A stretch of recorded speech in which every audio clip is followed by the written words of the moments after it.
I have seen it. Anyone who's caught tops in stream, especially a couple of months ago, you've seen him play this hero quite a bit with like various results. I don't know if this ended up being one of his favorites, but he did have decent success with it. And a lot of it is just people don't expect this early burst damage when an Oracle gets these many levels. Yeah, and I think that's going to be key, right? What your combo early on with what 204 on Purifying Flames, especially, is it's a mad amount of damage. It's over 500 and quite spammable at that. Yeah, and what I remember, usually he tries to go for a really early Ags, which is not a very common item either, right? Like if you have a position 5 Oracle, you never get to get that Aghanim Scepter. And Reign of Destiny. Yes, and no one really knows what it does, right? And so yeah. If you stand in it, you take a lot of damage. If your teammates stand in it, you heal them more. So like that's basically what you need to know. It's quite exciting. I agree. How well this will fight into an Oracle, how well this Oracle will fight into, that is, an Ursa, a Lycan, of course, Puppey as well with summons. Just a lot of heroes that tend to want to run and get, directly in his face. Zayas as well here on the Nyx Assassin. So I think spacing is going to be of the utmost importance. But with the supports here for T1 being, of course, this Tusk and Undying, I think, and of course having Cuckoo here, not to mention, like, they've got a really solid front line to protect him. Yeah, I mean, the only thing I would worry about is all these summons, right? Like you said, like just clearing them out in lane, in team fights. So hopefully Cuckoo has a decent game at least, because they're gonna need this Anchor Smash. Okay. And they're putting Lycan mid here. It's quite smart. What are you looking to avoid here between that mid lane matchup if Nisha were to go mid? I mean, even if Nisha goes mid, right, it's a fine matchup. It's just maybe a little Oracle favored or completely even. I believe this should be a very Lycan favored lane. And it's just because the Wolves do much more work here against Oracle is the thinking? Yeah, I mean, especially when you start getting up, when Lycan starts hitting level 3-5. I don't see Oracle getting a CS without using a nuke, We'll see if we'll have the mana to sustain it. Already tanking creeps a ton here is Thompson. Early, but he did already deal with the Wolves. It's a couple more for him, but a nice little disengage with the Fortune's End. Eager to see how well Thompson can play this. I think Nat said it was the first overall Oracle pick in the entire tournament. Liquid's playing right now. I thought maybe they would have, given it a go. Insania really, really likes this hero, and he really makes it shine. But instead, it's Thompson mid lane here. So yeah, really excited to see how he gets things done. So far, pretty good. 9-0 versus 7-1. But Nisha is having to skip some creep waves up top lane as a result of, well, just Whitemon existing. This Undying, man, so strong. Yeah. This is one of those lanes, though, where Nyx and Leshrac, you will see them struggle early, but then suddenly you get to that point where Nisha gets a few levels in Edict, and the Undying just starts dying. He can't play this tanky role anymore. So, yeah. They just have to try to get some levels. But Syke is doing a really good job here, pulling waves. So there's no problem for them at all. Second straight that they've managed to pull now. And the Undying attempting to, I'm not sure, maybe try and scout elsewhere. But like you say, they just need the levels. Undying, of course, Whitemon, he brought all this. It's even with 4 base armor and a decent amount of HP regen. He's just really no match. I think like Fear was saying during the panel segment, Nyx just can't threaten. The nukes are not high enough on Impale. His attack damage is minimal, less than 50. Yeah.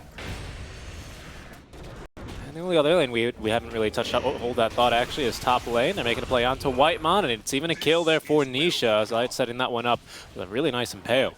Yeah, I mean, that's what happens. You're Undying, you think you're invincible, but then these heroes with a lot of nukes, right, they get a few levels. I wanted to take a quick look down bottom, where we haven't really talked about this one too much, but this was, I believe, a 24th pick Tidehunter into already a basically established Ursa lane. Cuckoo doing phenomenal, though, in these early waves, 17-3 compared to 16-0. Is this going to start to look a bit more difficult as Puppey gets perhaps a second point in Holy Persuasion? Yeah, and it's also just Ursa levels in general, especially when you have a Tusk as your 4. But the early game, yeah, he's doing a good job. I'm pretty sure they did pick the Ursa into the Tide. Okay. Yeah. Okay. Pardon me then. Pardon me. Then yeah, I guess right now the name of the game for Secret is just get levels, right? Because all their lanes, it sounds like we've settled on, have start to get a bit stronger with more experience. Oh yeah, for sure. I mean, I'm still I'm still so excited to see this Oracle, like what he'll accomplish. Like apparently he has no problems last hitting here, right? I thought he would struggle a bit more versus these wolves, but what is it? 27 last hits. That's basically every last hit with my math. So that's really good. Yeah, probably a couple of extra wolves as well. Wrong summons. I mean, yeah, he gets through these wolves fairly easily, doesn't he? 400 HP on them. They do have really good magic resist, but Oracle's just got overwhelming magic damage, it would seem, at this stage of the game for them. Yeah, it appears that way. Doing just fine as well, CSing under tower. Good Topson. Yeah. On bottom, Tempest or Puppy. Threatening onto Cuckoo. Needs to make sure that Fury swipe stack never gets too high, otherwise that's the only way he really takes a death in this lane. Yeah. So let's see. Yeah, I'm wondering if because what I expected was like every lane for T1 was gonna get really hard eventually. Like when you get a lot of high level wolves on Lycan, like the Oracle doesn't want to be mid. When he gets like, you know, upgraded boots on Ursa a few more levels, then like playing for the Tidehunter gets really hard. Whitemon? Topson's ganking, sorry, level 6 here. Whitemon was tanking a lot of spells. They also get a kill down bottom onto the Tusk, but dive underneath the tower goes Ana, and receiving the kill is Topson. Nice little combo there with the Fortune's End Purifying Flames. Down goes Nisha.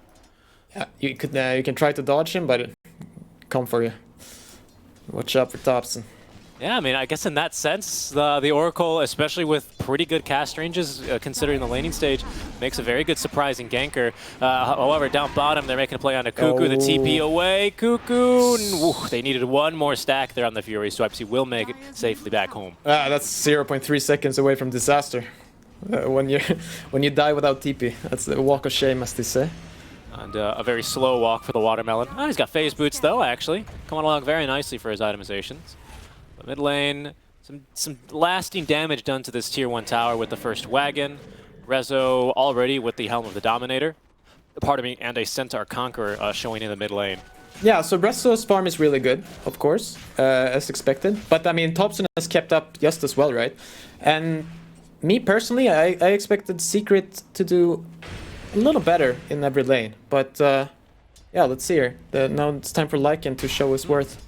Yeah, and Cuckoo's already made the rotation over to the mid lane. There's going to be an Impale onto Zephyr, Snowball forced out onto the Wolves, but a nice bit of micro there from Rezo is going to secure him the kill. Yeah. I mean, you have this... Okay, maybe it's fine. Level 4. He's going to hit level 5 here with Tidehunter. Can probably hold mid. They're going to go top again. Topson at least making the rotation over, but is going to continue making his run. Might run into some trouble himself, though, with Zayat and Rezo. Heading into the dire side, though, and Topson's going to deviate south into the jungle. He wants this stack. Oh yeah, actually. Topson is stealing a stack in the meantime. Dude, dodging certain death. Lycan and Nyx coming from you behind, you know? You just walk even deeper. And steal their stacks. It's a big stack. It's a triple stack. Oh, who's drawing there? Okay, so Nisha is drawing. I think he knows. Topson is back there.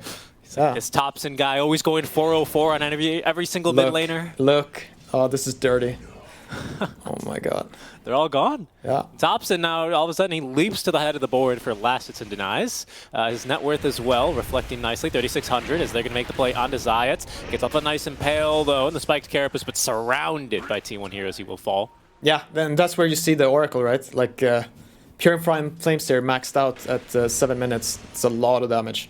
And he's also going for the Ags, so that would be cool. So he actually went for Fortune's End first, as it helps him farm a bit faster with that AoE damage. He's just running into the middle of camps and Fortune's Ending himself to root everyone. And it's working out really nicely. I mean, you saw how it looked pretty convincing, didn't it? How quickly he took that stack. Yeah. No, the cooldown. Like, I never get the cooldown this low, you know? Yeah, me neither. So it does feel really good when you have it. 6 seconds, and yeah, I don't believe it's just 280 damage straight up, isn't it? You don't need to max channel it. Yeah.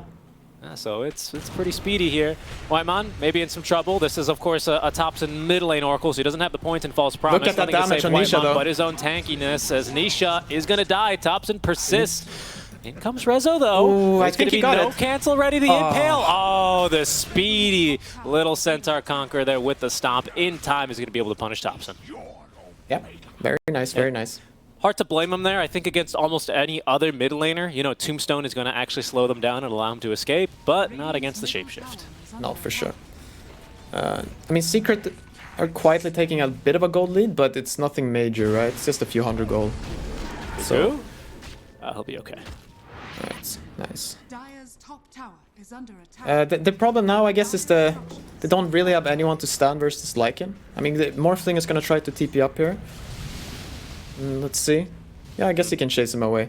It's just if they go together with Lycan, like a few heroes, 2 or 3 heroes together here, I don't know if they can fight into that.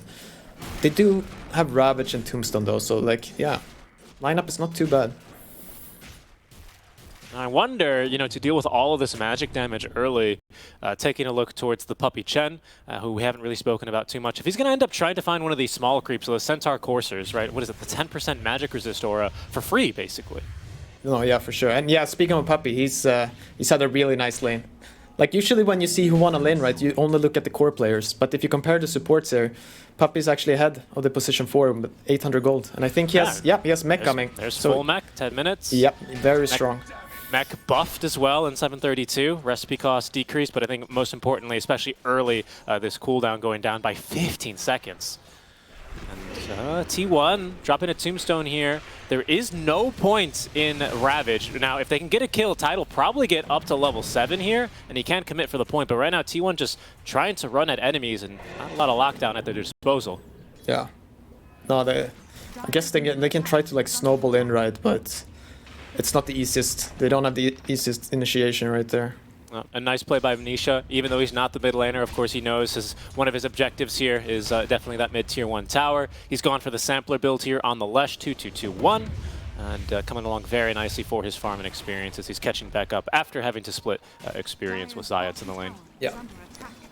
But, I mean, Secret are chugging along. Everyone's getting decent farm here. I guess only Nisha has a little catch up to do, but he's still level 8, 11 minutes. It's not bad at all. And he's a Leshrac, so if there's farm, he can farm it.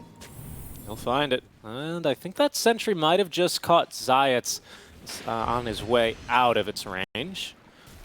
For now, I think Secret, they're going to be fighting as mainly 4, but only for a couple more minutes, as Crystal is actually almost completing his Diffusal Blade down bottom. We might see him get a bit active early. Of course, the Ursa already having a bit of a favorable matchup against the Morphling naturally because of the Fury swipes. You don't really want to shift one way or the other against that kind of thing. But now Mana Burn as well. Okay, setting up a kill on Resto here, but he's very fast. Yes, the root as well was a minimum cast, but very nice Ice Shards out from Zephyr. Forces Resto the other way around. Thompson as well is going to go ahead and false promise himself to not die to the summons, but a nice stun from Zayats, I believe, onto 2 or 3 maybe. It's a lot of damage on him. Thompson here. Oh, he's still going to drop. Rezo picks up the kill in exchange for Zayats. Yeah, no, that's Lycan versus Oracle for you. Even when you have 5k net worth. You just die to minions. Be a bit painful for him, especially as Secret. Again, Crystal is, you know, not really deviating from this bottom lane at all. In fact, he's going to see this tower go down while he picks up his own Diffusal. Yeah, no, Secret are playing the map really well. Like, they're gaining a lot of farm. Even though, like, the kills are basically even, right? They already had 3k gold. And they're 2 towers up? Two towers, yeah. Radiant's middle tower is under attack. Maybe they'll try to go mid here with no Lycan ulti. But it's not that easy. Puppy's still strong, like he has mech. Yeah, Puppy is really strong. He did use Hand of God in that previous exchange. He doesn't have that one at least, and he's got to be in the vicinity for that mech to kick in. But look at these tornadoes! Yeah. Cuckoo. He has Ravage, as there's going to be the jump onto him now. Look at that, the Enrage is going to allow Crystals to shrug this one off with a snowball onto 2. They make the jump, and Ana, and getting involved early, is there for the kill. Nisha doing a lot of AoE damage, surrounded by 4, taking them down 1 by 1, but Puppy cannot keep him alive despite his best efforts with the mechanism. As T1 now sent scattering. Wow, the Helm of the Overlord already finished. Yeah. Black Drake here. I think they might have had a little bit of a communication issue there where I think Resolution just finished it and he really wanted to get an Ancient Creep, so he showed up a bit late, and so maybe Secret could have waited before they committed in there. Yeah, but just look at this damage that the Nisha gets to do in this fight. 3,100. This is why having some heals, even for some time there was a Wisp Lesh strat running for you know, a couple weeks. The longer you can keep this guy alive, the more damage is going to output. It's almost that simple. Yeah, no, he's really strong. I think you saw the Ursa there go in and go down, so to speak. I think he overcommitted with the what is it, the little earth jump? Earthshock. Yeah, Earthshock, yeah. Front flip. They let the front flip squiddly do. He probably should have kept that to get out. But Chris, I think he wanted to stop a Ravage from coming through maybe, but Cuckoo just a little bit too tanky in the early game. Now has a Sanj. it's a roach them. That's a Roche without the Ravage to fight. Chris Secret feel like T1 can't reasonably contest, and they're right about that. T1, they make no moves. Instead, they're going to head down bottom where Ana picks up the first tower of the game in favor of T1. Yeah, that's something. Like, if you don't at least pick up that tower, you start feeling kind of bad. But now you're like, all right. Waiting Ravage, we got a tower. It's all good. Yeah. And I think Secret have done extremely well with these, like reading the map. Nisha especially has been a highlight for me. Yeah, both teams doing it as well, right? Secret are doing Roche, T1 do the best of their space, they look to go bottom. Secret sees them take bottom as they expect, Nisha goes top, takes a tier 1 tower for free. Good stuff. Yeah, I'm just really curious how these team fights from now on are gonna pan out, because both teams, they believe that they can be the ball that you can't run into. You have T1, right? They have Ravage, they have Tombstone, and they're gonna have this Axe and Oracle, which deals a lot of damage and heals. But at the same time, Secret have Chen, right? And they have Leshrac, so like it's gonna be this, what is it, unstoppable force and meets the whatever. Yeah, it feels like a Secret. They see themselves as the unstoppable force. T1 maybe, especially with Reigns of Destiny now on the way for Topson. Cuckoo, of course, threatening with a Ravage, a Tombstone placed down. They might be the immovable object in their own eyes. Yeah, because that's what I expect them to believe from their own lineup. So I'm curious to see when they clash here eventually. I mean, we might get that treat here sooner than we think. Crystallis showing in the mid lane where the rest of the team is kind of baiting him, smoked around him. Zayat's planting down an Observer Ward. That's going to see Whitemon immediately. Gets the Tombstone up. They're going to get the D Ward, and happy with that. Zayat's, just fast enough there to evade the Ice Shards. It's Tombstone down. Secret can just wait this one out. Maybe even push mid in the meantime. Yeah, just go from the left here. So now you've lost your Tombstone. You're definitely weaker. You might even have to give up the tower. So let's see. That'd be a second tier 1 tower already in the first, 2 minutes of this Aegis? Yeah, I mean, and the issue here is like Topson is on an Oracle, right? He's not this Ember Spirit free farming while Secret are committing 5 heroes. He's just sitting with his team, not getting any resources. He's nuking a range creep from Fog. Yeah. That's about it. And as you can see, the double Tempest, you know, the rarity. You know, I grew up in the Midwest, Pi, where we had the tornadoes coming. Oh, Lord, if I saw 2 of them. Double trouble. Double trouble from Puppey, absolutely. And down goes the tier 2 tower. I mean, Secret, more or less, it feels like they've been uncontested in a lot of their map movements. They weren't let into the triangle by the Tombstone placed down. But other than that, they'll go ahead and just move as to where they please and take that tier 2. Yeah, so far a very smooth, easy game for them. Like there's no rush for them. Like, as you said, running into this triangle, that might be maybe a bit too difficult, even though they're quite a bit ahead right now. So they probably should just keep farming like this. They're just constantly gaining gold. Getting more and more ahead. So you yourself admitted you're a bit of a Topson stream enjoyer. When did this Oracle look at its peak, you know?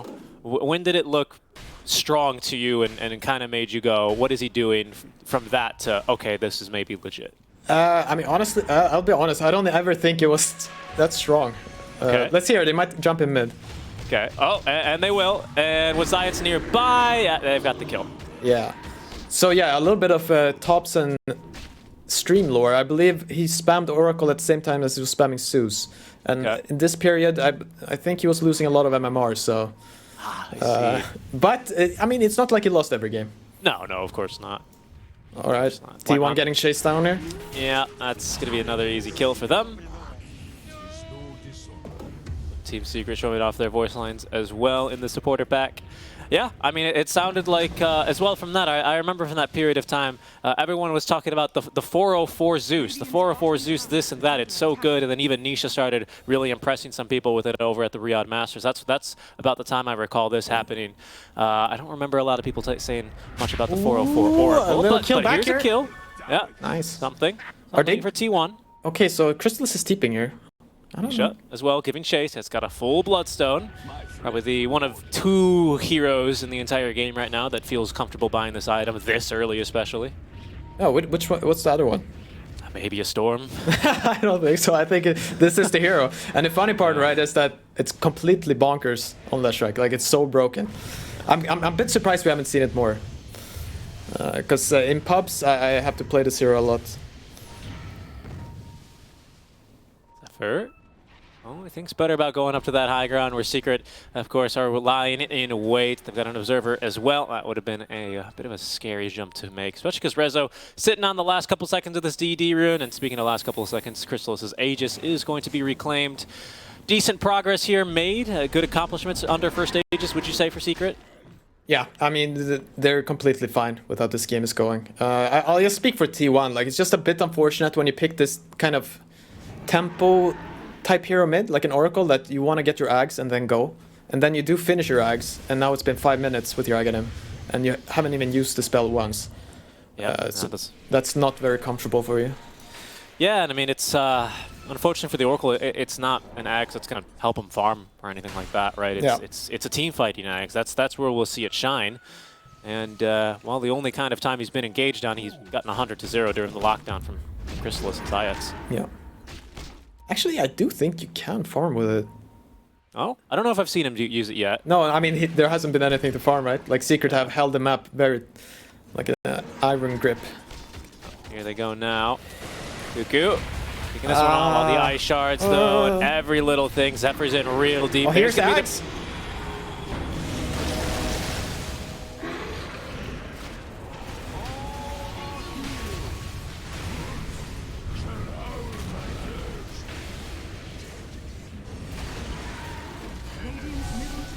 Oh, going more. Uh-oh.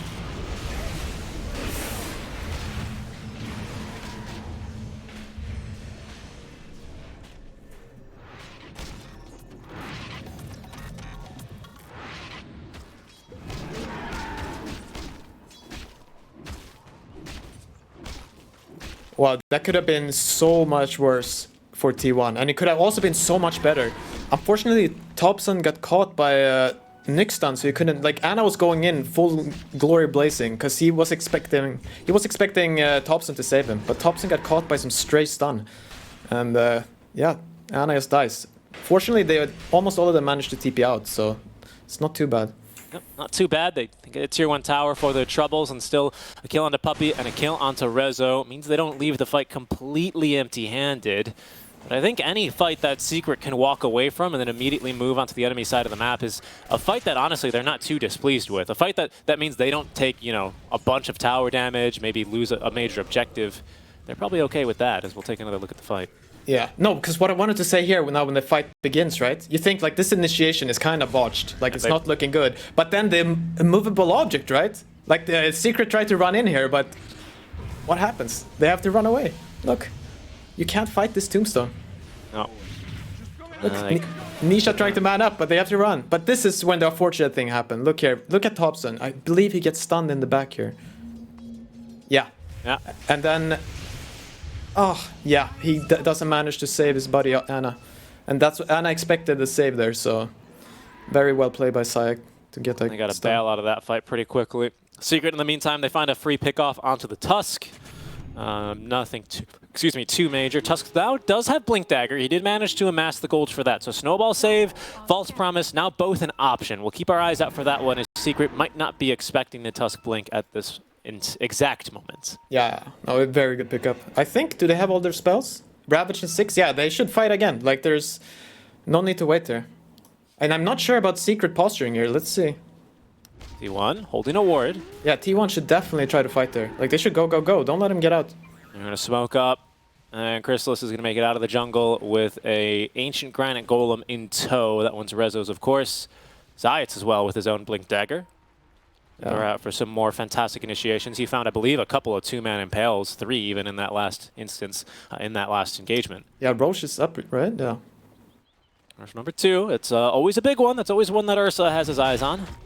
Oh, they cannot let them have this. Like, this has to be a fight. Yeah, second smoke. Smoke into smoke. Let's go. They go now. They're going to be holding the Ramp of Death. Roche already down to half HP. It's even just a small win if right now they can force Crystals out of the pit, but they can't. Oh, they're not fast enough, Pi. I think they should fight anyway. But Secret are smart. They're not like rushing in. Nope. No, they're really just showing and sacking the ancient Black Dragon right now. They're ganking a Black Dragon. Unfortunate.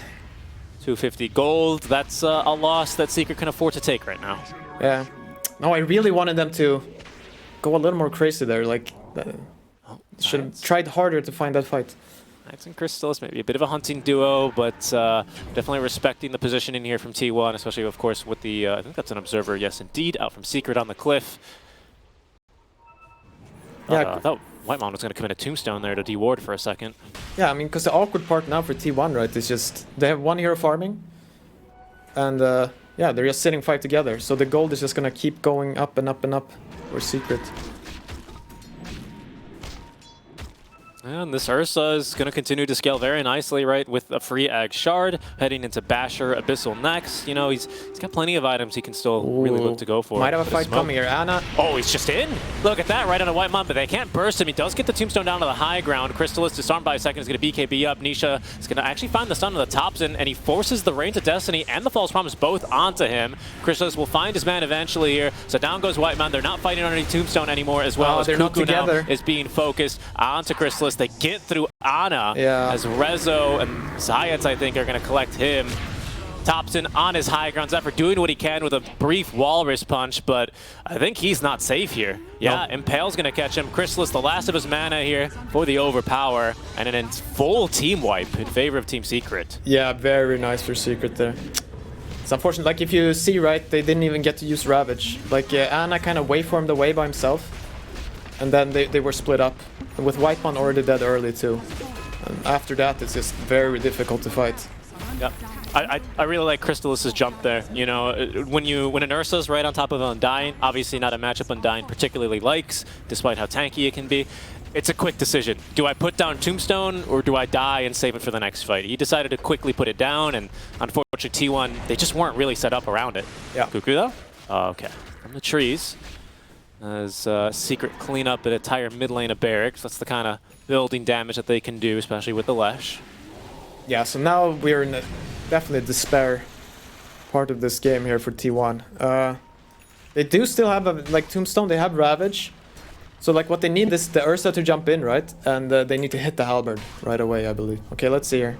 Yeah, they accomplish that this time, but again, they just end up fighting away from Tombstone, and yeah. Above our camera here is where Ana ends up as well. No, you can see it's just they're getting. Whoa! Oh, they're in. They're going. Oh my god! Thompson's gonna buy back. Nisha as well doing some damage onto Cuckoo, forcing him out. But at least the more from Ana allows him to find a stun, find a kill onto Zayats. Crystallis on the run with Aegis still for 2 minutes, as Ana is gonna end up getting caught here by the split or a stun. Reigns of Destiny here to heal him up as Cuckoo falling low, receives the False Promise, is able to at least get the Ravage off. But Crystallis fighting on through this. That might be enough damage to kill him. Hand of God now from Secret as their heals are coming in. Once again, Thompson, he's going to be jumped and killed. That's a dieback for him and a BKB, but he's just running for his life. Cuckoo is alive, but they have to call it. This game, it's over, Pi. Yeah. No, at the end there's just there's too much net worth to fight through.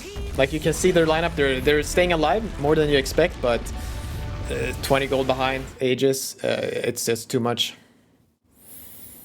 Yep, and yeah, I don't know, on these kind of, you know, on these heroes like the Oracle, that they can feel really strong and almost imba with a huge level advantage that you get in the mid lane, it does feel like you've only got a couple of fights to really get that right before enemies kind of make up the level advantage, and then, you know, you just feel a little bit more like a support than a core. Yeah, no, a lot was just... Yeah, no, the T1 just never got to use their heroes together. Like, they get the first Roche before he completes his Aghanim on Oracle, and then he spends, what, 7 minutes not using it, and then they have this fight mid that could have like turned the game, but it just doesn't work out quite well enough, and then they give up second Roche for free. They don't manage to contest, and after that the game is very hard to play. Game gets difficult for them as T1 pull out the Thompson mid lane. Oracle doesn't go very well. We'll see what they have in draft for us for game number 2, but before that, to break down game number 1, we've got Nat T and the panel for some more analysis. Thank you so much, Seek and Pipe. Yes, we obviously have to talk about the main thing here, that Oracle mid. Kezu, I mean, how did that draft for T1 end up shaping for you? You know, them putting Oracle mid, but also end up not putting that Undying in the off lane. Yeah, so I thought they were gonna have something, you know, cool in store, and I'm always ready and happy to be surprised, which didn't happen this game. I feel like I have to go back to like January. I feel like this is a very big outdraft, one of the bigger ones we've seen. I feel like the second phase is actually it's a disaster for T1. Secret pick Chen. I feel like your response to it is very mediocre. You don't really pick a lot of teamfight, not a lot of damage. And this also shows when Secret doubled down, picking a very free Lycan on 18, because you already didn't answer the Chen. Now Lycan is good. Then you last pick Tide also without banning Ursa. And then I feel like their draft just did not come together for T1 at all. I mean, throughout the game as well, Chrysalis on Ursa just didn't feel that pressure. But Fear, was there much more T1 could have done with their draft, or you were all eggs in the basket for Secret for this one? Well, I haven't seen Oracle. I did mention earlier there's a good reason for why I haven't seen Oracle. Not a big believer in the hero. At least they did something different with it than putting on pause 5, because I think it's a weak 5, but looking at this game too, it doesn't look that much better in the mid position. I think they started off with a really good draft here, but I think this Oracle gotta get shelved. I am not impressed by this hero this patch whatsoever, but I did enjoy a lot how Team Secret made adjustments. Not every team can do this by putting their offlane player in the mid lane to give them a laning advantage here, so that was really smart by Team Secret, and I think that threw T1 off quite a bit in this game. They didn't expect that, and kudos to Secret on this game. Like, it was very smart on the way they drafted. On top of that, their laning decisions are really good. And yeah, just shout out to Nisha and Rezo to be able to branch out of their comfort zone and play in a lane that they probably haven't played in months, I would imagine, at least.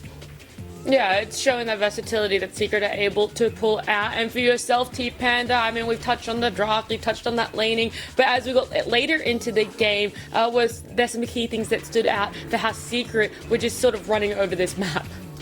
I think this is one rare example of where Morphling does not have a game. Like, where T1, basically where they were looking for pickoffs and getting their game to roll out, they still had a net worth deficit towards these Lycans, Ursas, Lishraks, and it's like, you guys are going to fall behind really fast if you don't hit your timings early. And with this Oracle specializing in that early game damage, when you don't get the maximum out of this hero, I feel like maybe there should have been some changes on T1's side. Like, I think the Undying maybe should have still been a core instead of a support to kind of give more for this Morphling, have that beefy front to go with. But it just fell flat, right? I mean, to be completely honest, like, it was a special type of draft from T1, but like Kezu and Fear both said, like, Secret adjusted really well to this, and I believe that once they had that net worth lead, they were not going to let go of that. I mean, yeah, it was credit due. That Secret played this absolutely outstandingly, and T1 always trying to think outside of the box. Sometimes it works, it does wonders for them. Other times it unfortunately ends up in a game that we just saw there. But looking forward, Kezu, do you feel that it is a very easy fix and adjustment for T1, that it is this draft thing and, you know, there isn't really too much to worry about? So I